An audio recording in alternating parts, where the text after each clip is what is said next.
You know that feeling when you grab a budget guitar online, get it home, plug it in, and the tone sounds more like a tin can than the warm vintage vibe you imagined? I've been there more than once, and every time the regret hits hard enough to make you wonder if you should just stick with a cheap plastic model forever. That hesitation is exactly what makes me pause before I recommend any entry-level Hollowbody, especially when a name like Gretsch is on the table. Link is in the description if you want to check the product details on Amazon. So, does the Gretsch G6120T 59 Vintage Select really feel like a smarter buy, or is it just another pretty-looking piece of wood that will disappoint once the novelty wears off? First off, let's talk about why a Hollowbody matters in the first place. If you've ever sat in a jazz club, a coffee shop, or even just a living room jam session, you know that a solid body electric can sound a little boxed. The air inside a Hollowbody adds natural resonance that turns clean chords into something you can almost feel.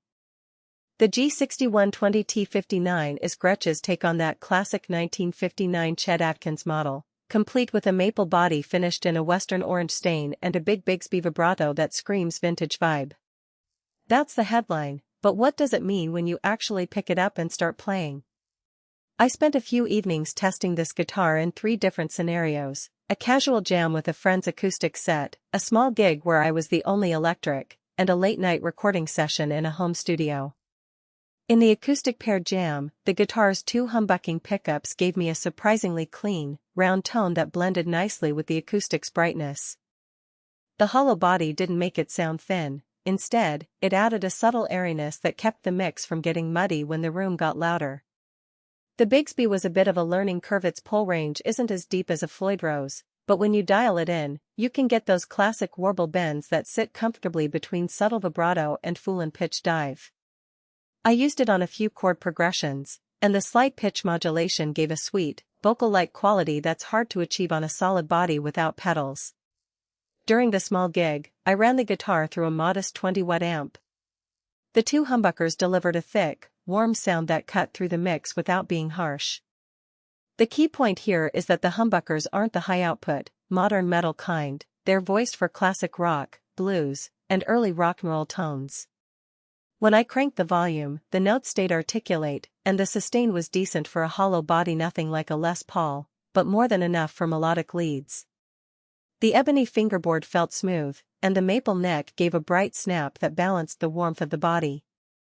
If you're the type who likes to move quickly between clean jazz chords and overdriven blues licks, this guitar handles that transition without sounding stuck in either camp. Now, the home studio session is where I noticed the real trade-offs. Recording a clean rhythm track, the guitar's resonance was a double-edged sword.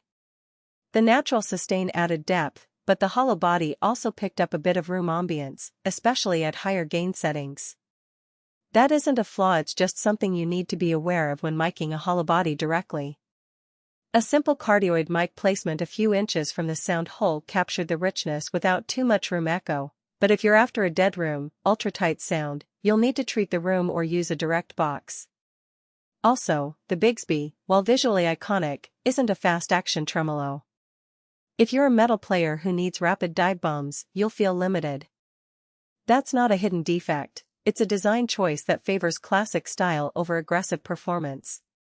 So, who should actually consider buying this Gretsch? If you're a guitarist who values tone character over sheer output, especially if you gravitate toward jazz, rockabilly, classic rock, or even indie folk, the G6120T 59 fits nicely. It shines for players who want an instrument that sounds good straight out of the box, without having to buy a rack of pedals just to get that vintage vibe. The Bigsby is a genuine plus for anyone who loves subtle pitch modulation and wants a visual cue that says, "I'm serious about style." It's also a solid stepping stone for beginners who want a name-brand instrument that will last them years, because Gretsch's construction with a maple body, maple neck, and ebony fingerboard is built to hold up under regular gigging. On the flip side, if you're looking for a high-gain shredding axe, or you need a guitar that stays ultra-tight in a noisy live sound environment, you might want to look elsewhere. The Hollowbody can feed feedback into high-gain amps more readily than a solid body, and the Bigsby's slower response can be frustrating for rapid tremolo tricks. Players who demand surgical precision in their sustain and want a guitar that's virtually feedback immune will probably